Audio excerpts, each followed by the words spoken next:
And hello, everybody. I have to say, it is such a privilege to be joining you today. I've been watching the presentations earlier in the week, and I'm just blown away by how much fun this is and how different it is from the way I was taught when I was young.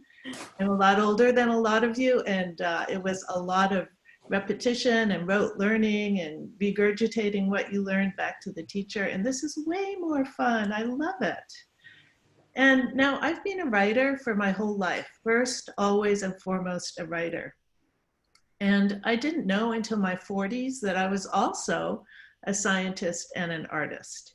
And I discovered those things in exactly the way that we're teaching and learning about now, through an anchoring phenomenon. So for my artist's career, although it's not really a career, for my art exploration, it started because I took a garden design course to try to make my garden look better. And that led to drafting, and that led to art. And I discovered what I really love is painting, form and color. So that was a phenomenon that led to that. And then as far as my science phenomenon that actually did lead to my current career, in my 40s, I moved to Marin County, and I just volunteered for the Salmon Protection and Watershed Network because they were asking for people to help save tiny, tiny baby salmon fry, the tiny salmon, from drying up streams. And the first time I picked up a little salmon in a net and I saw how beautiful and how elegant that tiny little bundle of possibilities was, I thought, whoa, I've got to learn this. So that's how I started learning about watershed ecology and just built on that step by step. And that's exactly what we're talking about today. So I am going to share screen now, if I can, which I can. Share screen. There we go. Share, share, share, share, share, share. Okay, so all of this that I was just talking about led to starting the River Otter Ecology Project with my co-founders in 2012. And our mission is to support the health of our shared watersheds.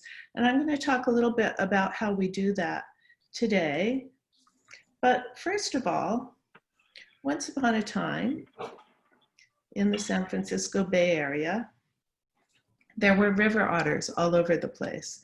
But by the 20th century, otter sightings had become less frequent, and then they disappeared completely in a lot of places. And look what we were missing. This is at Rodeo Lagoon. This is a mother and her pup. It's just about a 5-month-old pup. You see what great mothers they are and how charming and attractive they are to watch. So the otters disappeared in many places surrounding the Bay Area by the mid 40s to 50s. And we think the decline was the loss of wetland habitat, pollution, and trapping, because that's why they declined all over the country during that time. Now, our story is about the unexpected return of this species, which is super charismatic, as you see. They're semi-aquatic predators, meaning they spend some time in the water and some time on land. They're not fully aquatic or fully land-based. And they are predators, meaning they hunt for their food. They're carnivores. And they're, most importantly of all, they're a species that gives us some clues about the health of the watershed. The fact that they returned is a pretty good sign that our watersheds were becoming more healthy. And so all of this is about paying attention to what's going on in our own backyards. And this can literally change the map, which is what we've done. Changing the map changes the management and planning for this species and other species, and that's what changes our world. So we can all do that, and it can start when we're young. Studying the otters led us to questions about their recovery and about how it might affect our shared watershed and what their presence can tell us about the state of our watersheds. But best of all, it led us to really get into crowdsourcing, also called citizen science. We call it community science because we like the inclusiveness of the word community. And we realized that we could use this community science to educate the public about the importance of healthy wetlands and watersheds. Now, let's see. So as I mentioned, all of this started with salmon, with coho salmon. I was working on Lagunitas Creek on the recovery of critically endangered coho salmon. And we started seeing river otters in the creek more and more often. And we wondered what was going on with them. And after we'd seen them this way for a couple of years and talked to people about them, we realized that there was a huge data gap in knowledge about river otters in the San Francisco Bay Area. There was really no information. And we looked into what was there, and we decided to start a project. And we said, okay, so we have a really charming top flight predator coming back, unassisted recovery, coming back into the watersheds. And we can link their return in the public's eye to clean watersheds. We can back this up with selected research, and we can inform everyone about what we found. And we thought, wow, this is a good news story. We can spread this story around. So we'll start with a little bit of background. The river otters used to be all over North America, from Canada to the United States and really into Mexico as well. And then there was a great deal of trapping for their beautiful fur. And they were extirpated, meaning locally extinct, in many, many areas of the United States by the 20s, by the late 1800s, by the 20s, 30s, and 40s. And their extirpation was due not only to trapping, but also because pollution became more and more of a problem during those years. So the tan area is the town and brown area is their historic range, and their current range is the brown area.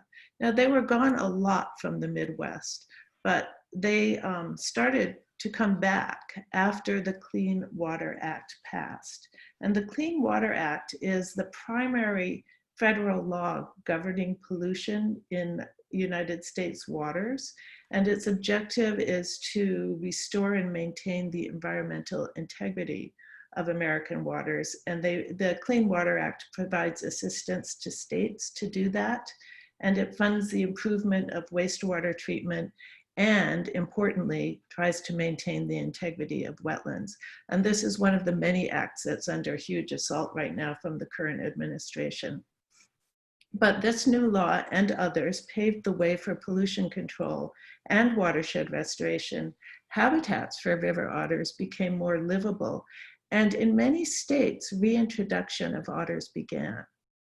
And on a more local level, positive change came in 1974 with the Don Edwards National Wildlife Refuge, which is our first urban national wildlife rescue in the wildlife refuge in the United States.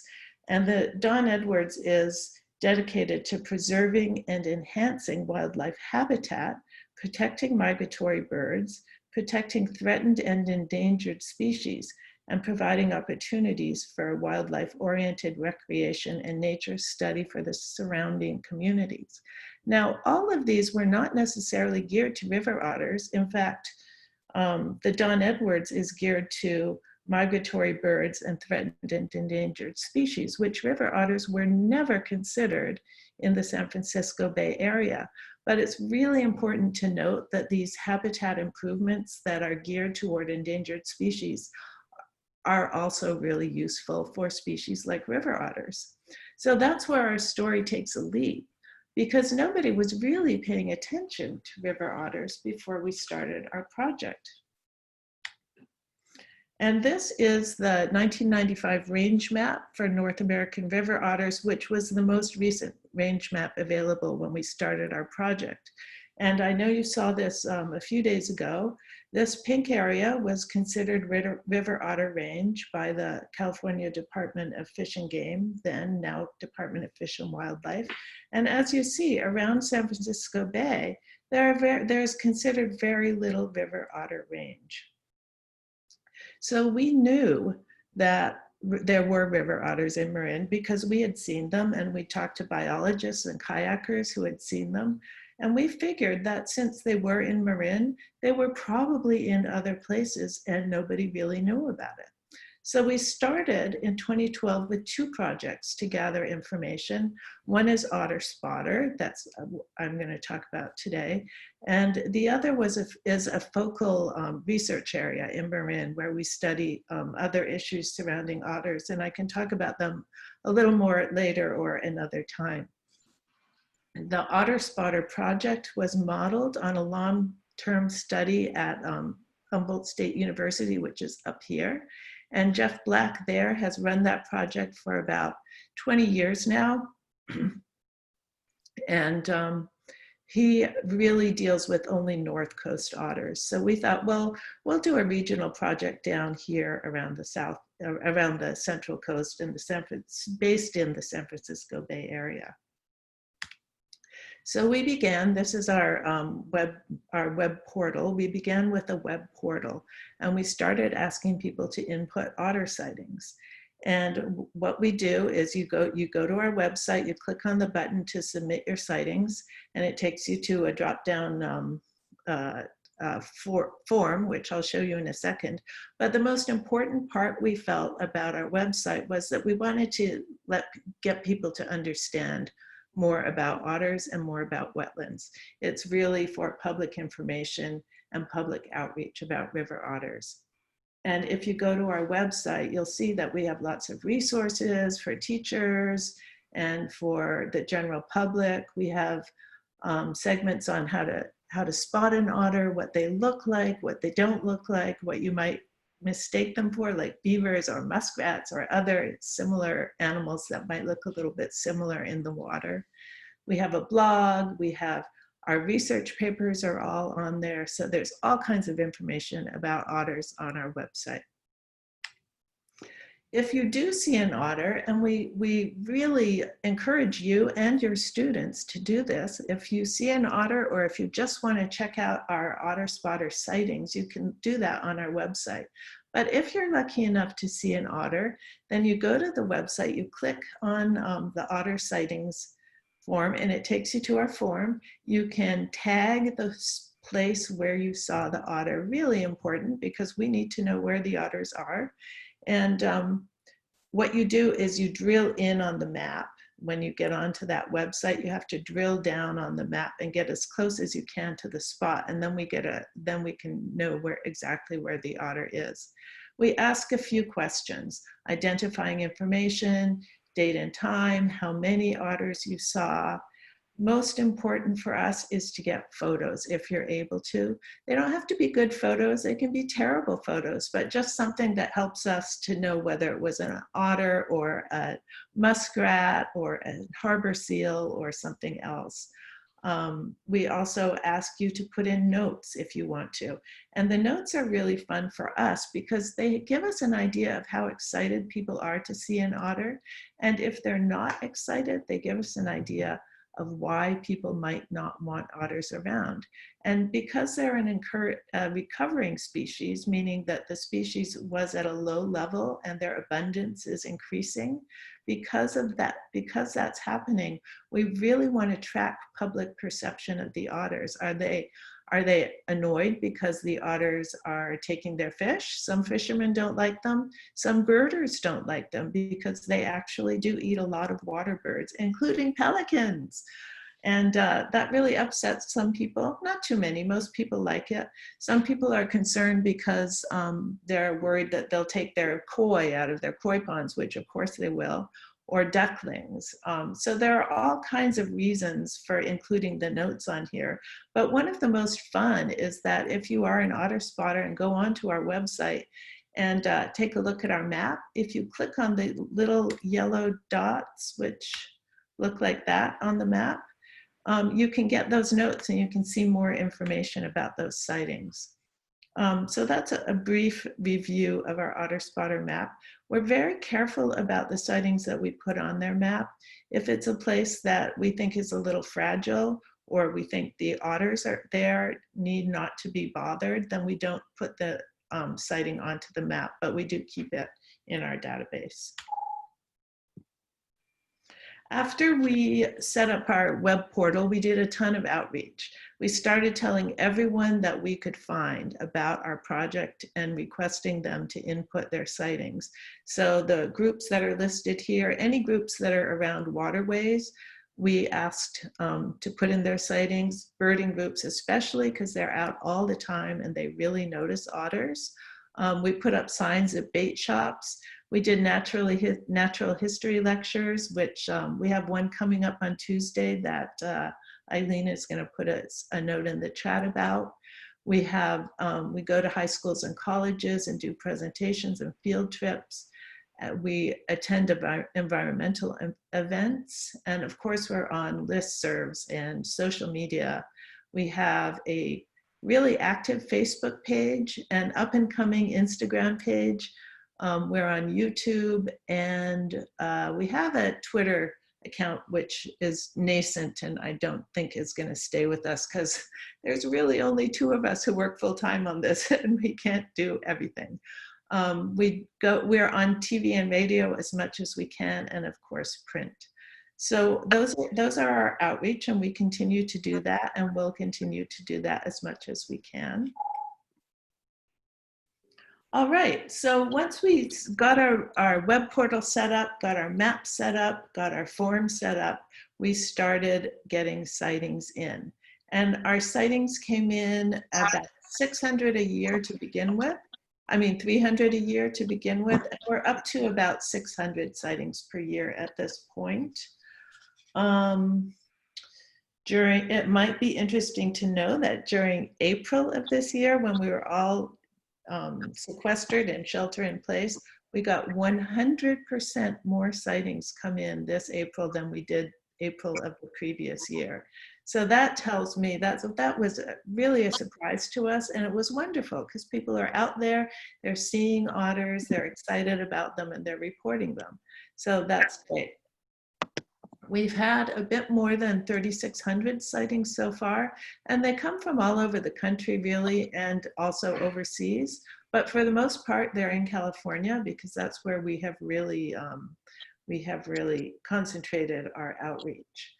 Some of those sightings, those red crosses on the map, are sadly mortalities. Almost all of the mortalities are roadkill.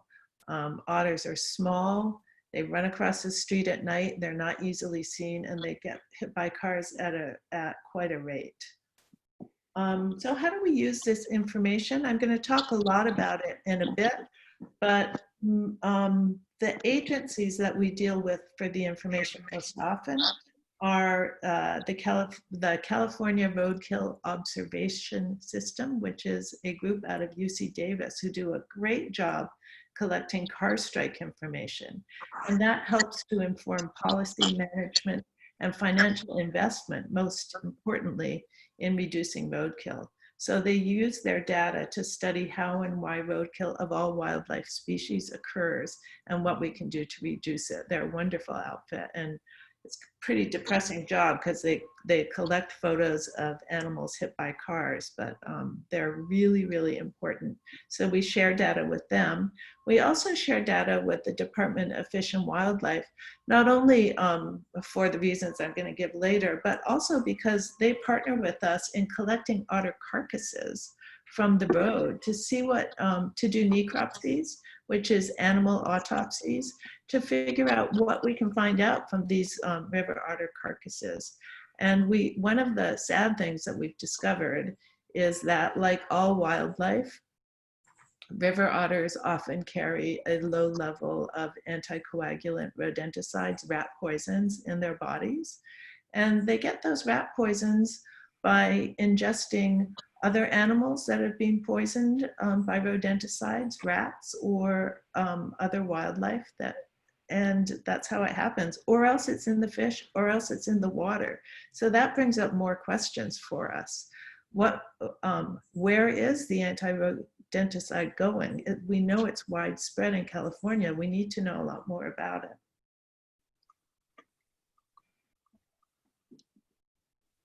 Now, if you look back here, here's the Bay Area right here. And San Francisco Bay is hidden in all these dots, but it's right here. Here's Marin, and we go into the South Bay, Fremont, San Jose.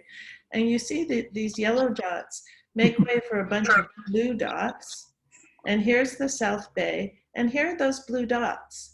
Now, the yellow dots are sightings that we know about. We know that they're real sightings. They have photos. We've also done a lot of surveying down in the South Bay, because what we're super interested in is how far south river otters are in California. We know that in the foothills, they go way south of here. But along the coast, starting in San Francisco and going south, there are no known sightings of river otters at all. And our southernmost sighting is down here in the Los Gatos area. Gilroy, I think, is actually our most southern sighting. But we are really interested in why and whether and when river otters are going to cross these mountains to the coast. We've done surveys along the coast, and there's lots of really good habitat for them down there. And river otters love to be coastal as well as in rivers, because they're very happy to hunt in the nearshore ocean. So these blue dots are sightings that have come in, but they don't have a photo. And the people are often not quite sure if it's an otter or something else they saw. So these are what we call their maybe sightings. We'll wait and see. We've done surveys down here as well, all along where these sightings are. We've never found any otter poop or scat. We've never found otter prints, but it doesn't mean they're not there. It just means that we haven't found them. So we can't be sure yet. These are tentative. More study needed. The favorite scientific response, more study needed. So a couple of years ago, we submitted our data set to the California Department of Fish and Wildlife. And the upshot was, after going through all of the hoops that they go through to verify sightings and so on, they've added 4,100 square miles to river otter range in California. That's all of this purple area. That's all new range based on the data set that we collected from people who just went out into the field and reported their otter sightings. And you'll notice that the San Francisco Bay area, here's San Francisco Bay, which is the site of all of those restorations that I was talking about earlier, is now considered otter territory. Just to remind you that all of those sites are sites of continuing and ongoing restoration. So here's another map. This is the official Fish and Wildlife BIOS map tool. And I just wanted to show this for a couple of reasons. One is to talk about what these otter spotter sightings tell us and what they don't. So what this map indicates is that there has been a sighting of a river otter in each of these watersheds that are here. It's on a watershed basis rather than on a particular spot basis, because the Department of Fish and Wildlife feels that if there is an otter seen in a watershed, the whole watershed is otter range. And that is true, because one of the things about river otters that's really interesting is that they inhabit watersheds. They don't inhabit specific places. So they can range up and down rivers, anywhere that there's water, from the foothills or the headwaters all the way down to the ocean. So we're talking about watersheds here on this map, and that's how Fish and Wildlife Department sets their map up. Now there's a big donut here. Does that mean there's no otters? It doesn't mean there's no otters. It means no one has reported an otter there. There may not be otters. This is along I-5. I think it's I-5, and there's a lot of farmland in there and a lot of gates, I'm told, that that may stop otters from getting through. But I suspect there are otters in this area. They just haven't been seen and reported. So that brings us to what this map is not. It just tells where otters are seen, where they're definitely present. Doesn't tell us where they're not present, and there's no indication here of abundance of river otters. Are they doing well? Are they thriving? What are the trends? This doesn't give us that information. So what are the downsides of a map like this and of crowdsourcing? Crowdsourcing, the upside of crowdsourcing is that we can reach a lot of people, and we can get information to a lot of people, and we can get a lot of people involved in the excitement of this and sending in information. So that is great. The downsides are what we call observer bias, which means that river otter observers, for one thing, are only out in the daytime when they can see. They're often not out at night, so we don't get many observations at night. If you just looked at our data set and didn't know more than when people are seeing otters, you might think that otters are not active at night, but of course they are. Another downside to collecting data like this is that it lacks systematic and consistent reporting, which is what you get when you send biologists out and you're paying them and they go out and they do reporting on a grid and in a really systematic way. We don't have that with this. And so we can't collect the trend information as well as we could if we did it that way. So those are a couple of upsides and downsides. And now we're going to move on to why we did all this work and why it matters and who it matters to. I use this photo because it gives a clue as to why it happens. This otter is in Drake's Bay. She's an otter we followed for years. She's an extremely successful hunter. She's carrying a thornback ray, otherwise known as a guitar fish. And she caught that in the ocean, and she's carrying it back to her freshwater lair where she had a couple of pups. We've seen her carrying a small shark, a gray smoothhound shark, almost as big as she is, back into that culvert and back to her lair.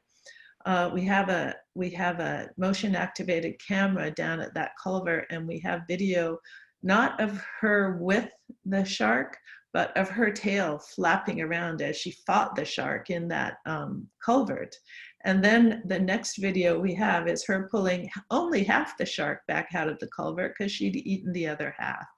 And she then took the second half back to her pups in the reeds. So river otters are voracious predators. They're carnivores, and they're not choosy carnivores. They'll eat whatever is most available and slowest. And they need to eat a lot. They have very high energy needs because, as you can see from this photo, they're not very fat. They don't have that thick marine mammal layer of fat to keep them warm when they're hunting in water. So they need to eat a lot to help keep their energy up and keep them warm. And they eat all kinds of fish, crayfish, water birds, rodents, lizards, snakes, whatever they can get their hungry little teeth around, they eat. And they eat a surprisingly large amount of aquatic and non-aquatic insects as well. We did a little prey study in the past couple of years, and we found one of their scats absolutely full of ladybug wings. Evidently, an otter had come upon a bush full of resting ladybugs and had just eaten them, like bears will eat from blueberry bushes. And that was really interesting. I didn't really expect to find that, but it was a good find. So because of river otters' importance as predators and their vulnerability to environmental contamination, they're very vulnerable to mercury, to PCBs, to oil residues. Because of interest in their response to alterations due to sea level rise, we're really interested in the presence and the health of river otters. And as we understand their current range, as well as changes that are going to definitely happen in the next decades, they can provide a measure of changing watershed conditions for us. So changes in temperature, sea level rise, and ocean acidification might change the prey species and the habitat choices that river otters have in the Bay Area. They may even change their range. And we wonder, what is that going to mean to the ecosystems that they've recently returned to and that they may leave in future years? And finally, and my final reason, and I harp on this incessantly, is their charisma helps everyone be interested in conservations. Now, river otters really help us understand that the changes that we have made, not necessarily for their benefit, but for other animals' benefit, for endangered species' benefit. Those changes, those improvements send ripples into the future, and ripples we may not even think about when we're starting them. River otter return wasn't planned for, it just happened. Conditions for the species targeted for restorations improved and helped otters out. So it's just another example of how we should be conserving habitats and large swaths of habitats above all. And an example of that is this restoration map. These yellow bits on this map are just some of the ongoing restorations going on. And here's San Francisco Bay. Here's the South Bay, Don Edwards National Wildlife Refuge, and more, all restorations going on here, restorations here.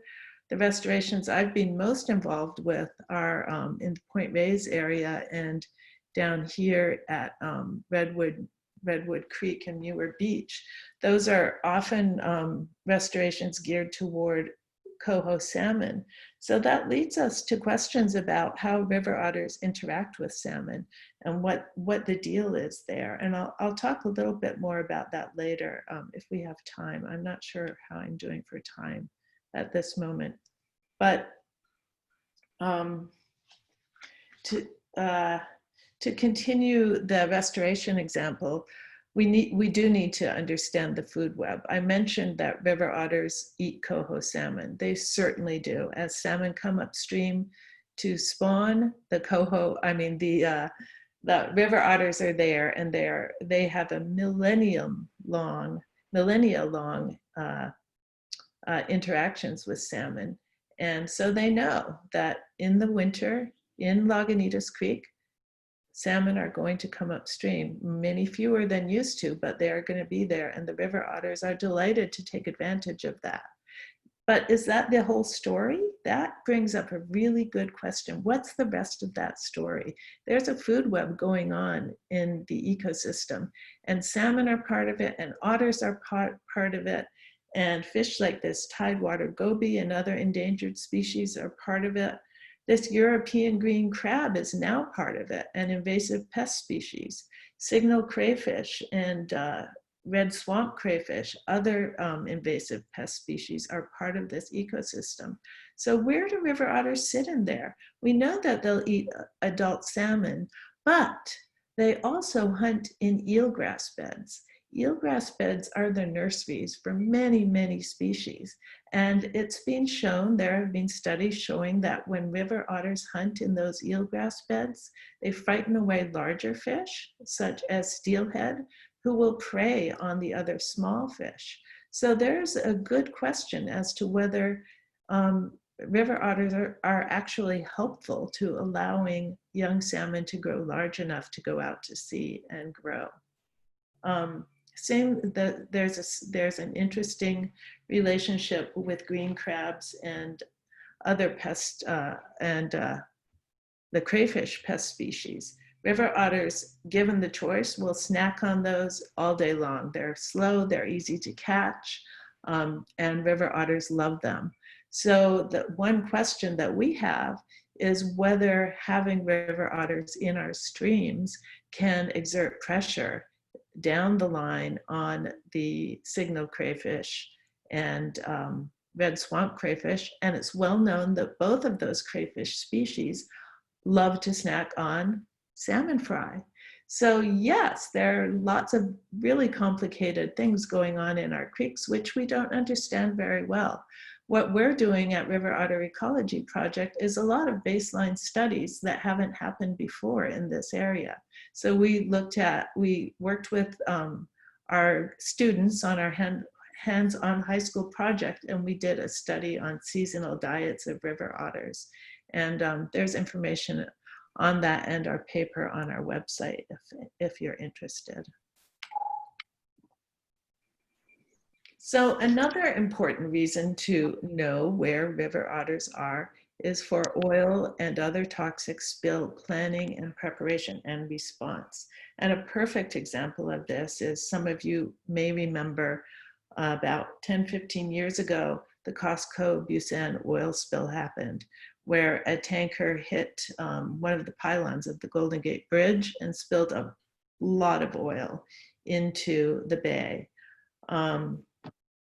This map shows our otter spotter sightings in purple, but it also shows really important tanker vessel traffic map all up and down the bay as tanker vessel traffic carrying oils and other toxic chemicals, and importantly also rail lines which carry toxic chemicals. So the people who deal with spill response, the Oiled Wildlife Care Network, wildlife rehabilitation organizations, the California Department of Wildlife's Office of Spill Response, all need to understand that there are otters here, because when those spills happen, they need to have planning ready to deal with river otters as a species.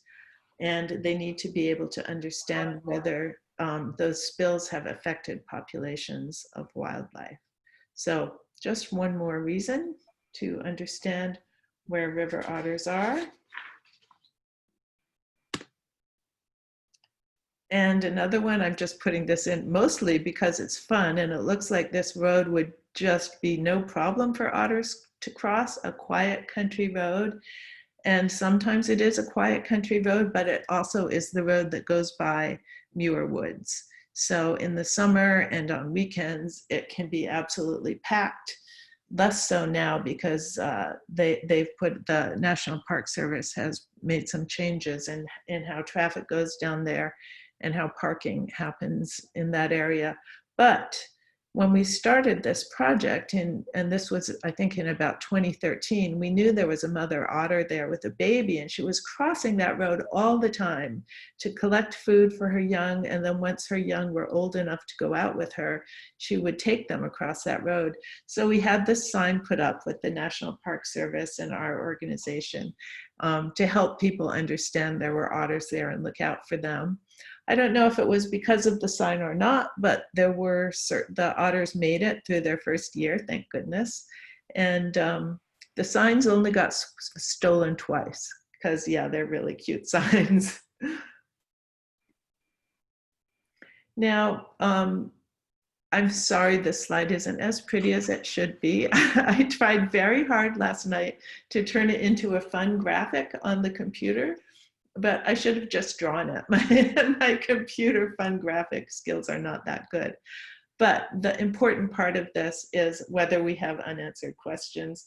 And the answer is, of course, as it always is in science, the iterative process, we have a ton of unanswered questions. And every time we do anything, we get more unanswered questions. And that is why scientists always want budgets that rival that of the military in order to answer all our questions. So some of them are about the range. We looked at the range map, and we're not really sure how far south Otter Range goes in the Bay Area. What's stopping them from expanding south and west from the South Bay? We have some ideas about it, but we don't have definitive answers. And then abundance. Are numbers of otters rising or falling? Are they staying the same in different watersheds in the Bay Area? We have a project that is starting to work on that, and you will be hearing more about that in the future. What factors are affecting their abundance, and how, really importantly, how can we count otters? How can we efficiently and and accurately count otters. There are different ways to do it, and we are currently engaged in a research project that's comparing two different ways of counting otters. And then habitat. Does this increasing population of river otters need more or better habitat to really get up to a healthy and sustainable population? We're not really sure about that, so that's something we're continuing to look at. And also importantly, public perception. Will the public become less excited about otters as their numbers increase? And if that's the case, what might drive that? And we have other areas of the country to look at for examples of that and how that can be driven by politics and trapping and the desire to trap. Thankfully, in California, there is no river otter trapping allowed and hasn't been since 1961. So a few more questions. I touched on where otters sit in the food web. Do they have effect on pest species? We talked about that. Will river otter range move northward due to climate change effects? We don't know, but that's a good possibility. And then I haven't really talked about health issues of river otters. What kind of parasites do our local river otters carry? Are there zoonotic diseases, meaning diseases that jump from animals to humans? And we talked a little about rodenticides. And we need to know what kinds and what levels of toxins do river otters carry. We know that river otters are affected by toxins like PCBs, like mercury. But what's really interesting is that despite having known about this for 40, 50 years, we don't know really at what levels these toxins are bad for otters. So just more, there are so many more questions, and that's part of what I love about science, is that the questions are endless, the answers are few, and they're always worth the wait in the inquiry.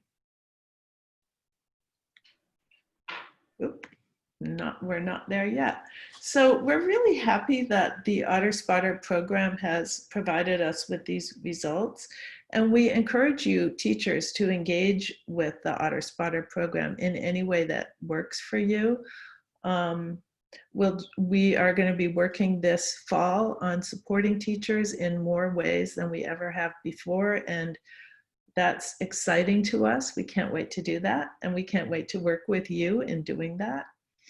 And I think aside from understanding the range, one of the most important benefits of a program like this is building awareness and popularizing otters.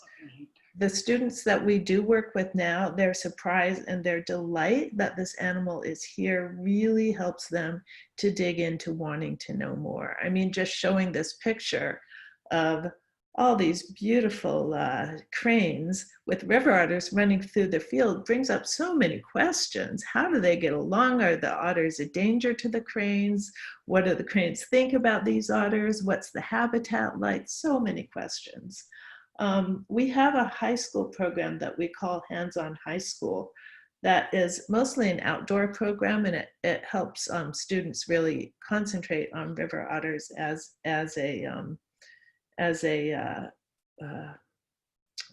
a phenomenon that gets them excited. So we do field science with them, we do lab science with them, we take them to the Gulf of the Farallones National Marine Sanctuary, or Greater Farallones now, National Marine Sanctuary, to do some hands-on science with the incredible teachers there.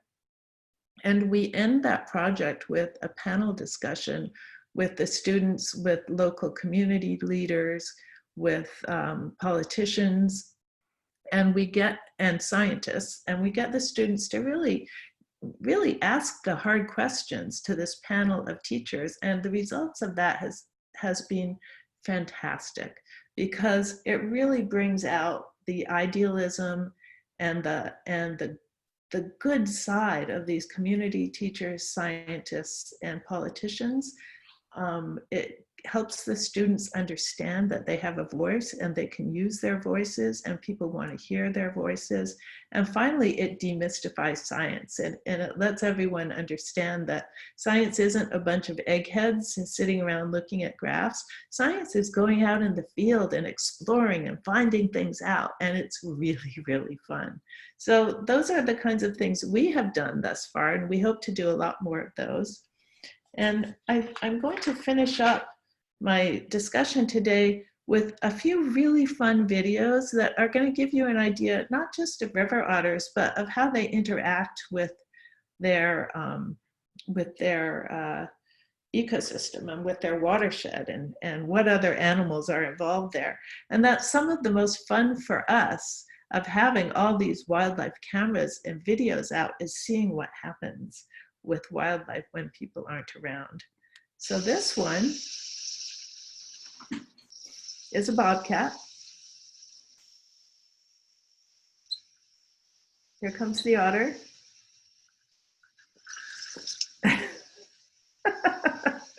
And she's chasing that bobcat right away. These animals are about the same size. River otters are a little fiercer than bobcats. They have stronger jaws. And why do you think she chased that bobcat away? Well, here comes the answer. Here are her two healthy, pretty big youngsters, and she's not about to let this predator species around her young pups. And that's a really interesting video. We see that often. Bobcats will follow mother river otters when they have small pups, but they will not mess with them. Otters are very, very fierce. Now here's a species that otters are afraid of. A beautiful, beautiful puma, mountain lion, which we caught on our camera a couple of years ago. It was the first one we'd ever seen on our otter cameras. And mountain lions are definitely predators on river otters, although river otters are not easy to catch when they're in the water. A friend of mine was photographing a mountain lion across a creek one day. It was sitting very quietly in the bushes, just watching the creek. And a couple of otters came swimming down the creek, and she thought, oh no, this is going to be awful. However, the lion pounced toward the river otters in the water, but they were too quick. They used those incredibly strong tails and great paddly little feet and got away from the mountain lion. But that doesn't always happen. One of my researcher friends up in Washington was researching otters at Lake Ozette, and her otters both got killed by mountain lions. So that was very disappointing. They definitely have predators. Now this one takes a little bit of a backstory. This is at Sea Ranch, and this video was sent into us by someone who lives there. And this is a very steep cliff, as you can see, and the otters are climbing it. And there's two pups, and there's the mother pulling one up the cliff. And who's behind, taking up the rear? That is what we call a helper female, another related female, probably a daughter or a sister, who stays with the mother and helps raise the young.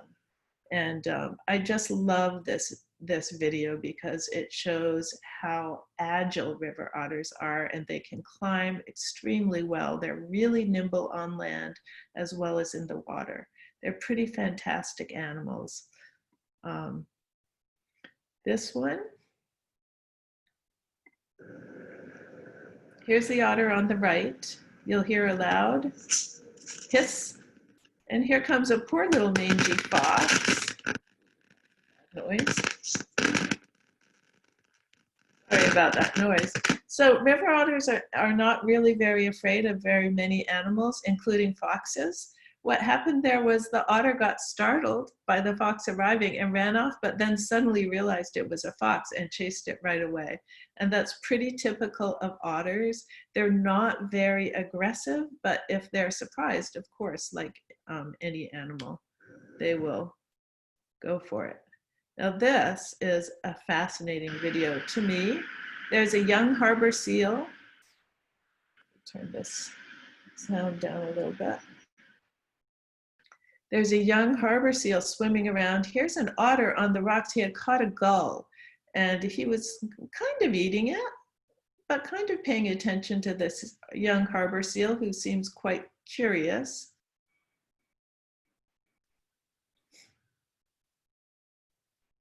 This was down at Jenner at the mouth of the Russian River.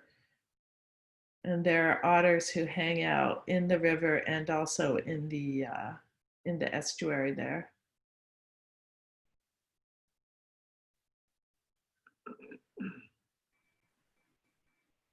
So I see river otters and seals hunting in the same eelgrass beds, and they don't seem to have any problems with each other.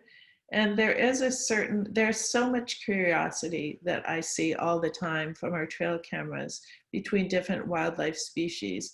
And I hardly ever really see, in fact, I don't think I've ever seen any kind of bad interaction except for predatory interactions where they're eating. But interactions like this, I have never seen end in anything more than curiosity and wariness and no fights. And it makes sense because wildlife don't want to waste their energy fighting. They'd rather use their energy to catch food.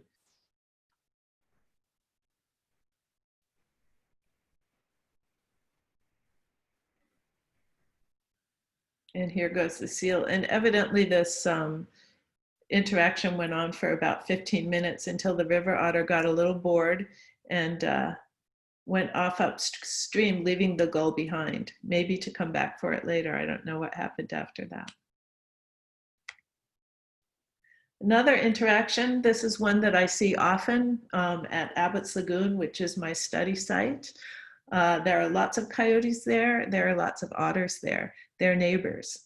The otters and the coyotes are not afraid of each other. They are wary, but I've never seen a bad interaction. I've seen the coyote come out of the reeds behind a baby river otter who was eating a fish on the bank. The river otter's mother had tossed the fish to him, and she was out in the middle of the lagoon fishing, and the otter was eating the fish.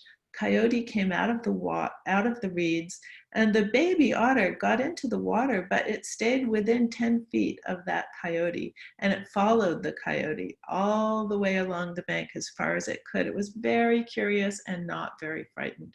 Super interesting interaction, as was this one, where river otters do cache their food, and they had caught a bunch of coots, and they had saved them in the lagoon here.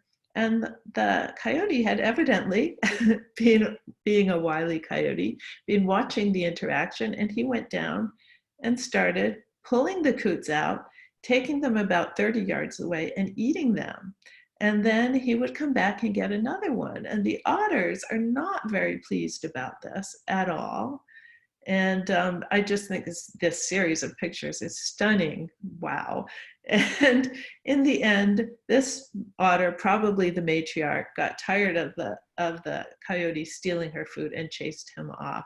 And that was the end of that story. But it gives a really good example of how a small but exceptionally fierce animal like a river otter can get the best of a big coyote. And that's not the first time I've seen that. I've seen and we have video of this on our website. I've seen a mother river otter chase an adult coyote round and round a very small rock, like they were playing Ring Around the Rosie, the two of them. And she was chasing him away from a beach where she brings her pups. So she was just telling him, get away, you're not wanted here. Here's another example of a river otter not wanting someone. A bald eagle, much bigger than the otter. The otter had pulled that big fish down here up onto the rock, and the eagle thought it would share, but the otter had other ideas about that. And look at the otter's body, the agility, the strength, the muscularity of that body is what helps it to propel itself through cold water to catch its prey. And there, I love this picture. And this one, it looks like it's screaming, and stay out. So the bald eagle, beautiful, beautiful animal, never did get its food from otters. Otters do not like to share. And finally, just a note that we do have two species of otters in North America. We have the sea otter, which is this big head right here, and we have our little river otters. But in Point Reyes National Seashore, the two are very seldom together, and this is the only photo I have. Sea otters are mostly in Central California, but they do occasionally swim back up and down the coast, and they don't usually stay very long. I don't know that these river otters had ever seen a sea otter before. And when that sea otter showed up in Drake's Bay a year or two ago, those three river otters zipped out there to check out this new species. And they didn't attack and they didn't seem afraid. The sea otter completely ignored them and just floated around for a while. But the river otters were very excited and they followed that sea otter all the way around Chimney Rock and up the coast. And in the end, the river otters returned, but the sea otter did not. So we love this sighting. It's really fun. Sea otters are about 3 times the size of river otters. They weigh about 65 pounds. River otters weigh about 20 to 25 pounds. So there's a huge size difference there. And here is, I just had to show this. This is my site, Abbott's Lagoon, and this is this year's baby. She's a beautiful, healthy little pup. And the mother looks fat and healthy and good too. We see them fairly often down there. That mother also has 2 helper females, her young from last year, who were gone for a long time, but they're back with her now. And the 4 of them have a great time together.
Life in the Northern California watershed is a shared proposition.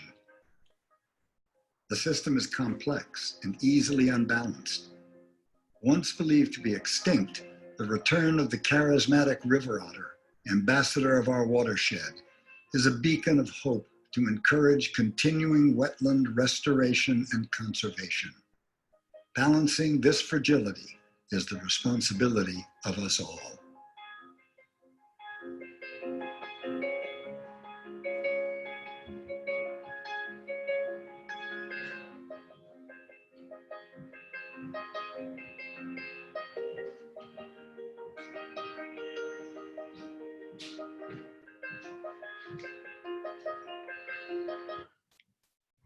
So, art, ecology, science, inquiry, all of that is grist for our mills, and it's what keeps us going.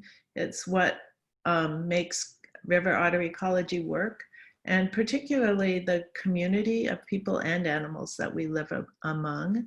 I'm going to open it to questions if we have time now. And I wanted to let you all know about our current project, which is the Art, Poetry, and Photography Contest with water as its theme. If you check it out on our website, it's free to children up to 18 years old. If they want to enter coloring, art, photography, whatever they want, poetry especially too, we have prizes. We have a super fun group of people who are judging it. Jack Laws, if any of you know him, he's a wonderful artist. Arisa White, superb poet. Susie Esterhaas, wildlife photographer. And Jakob van der Kriesen, an urban wildlife photographer, are our judges. So that is going on through October 1st. And I encourage you to encourage your students, work with them in class if you have time, enter the contest. It's free to kids, and we want lots of entries from children. So thank you all so much. Here is our information on our website, Facebook, Instagram, and Twitter. Please come over and join us whenever you can. I'm going to stop share and answer questions if there is time and interest. Yeah, oh, thank you so much, Megan. This has been so much fun. Beautiful, beautiful videos and pictures, and teachers have been sharing ideas. So people that need to go get a lunch break, that's great. People that want to stay on and ask their questions, it's so great to have Megan here. So just go ahead and unmute yourself and ask questions.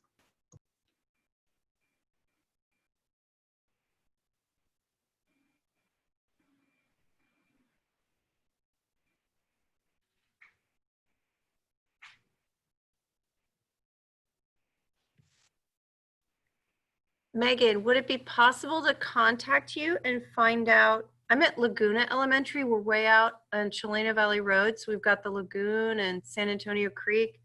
There And are if I can others get, there. yeah, I can get my little, my students out observing and even getting water samples or whatever. Could we partner with one of your high schools? Wow, that's a really good question. And what I have to tell you right now is that we are tiny.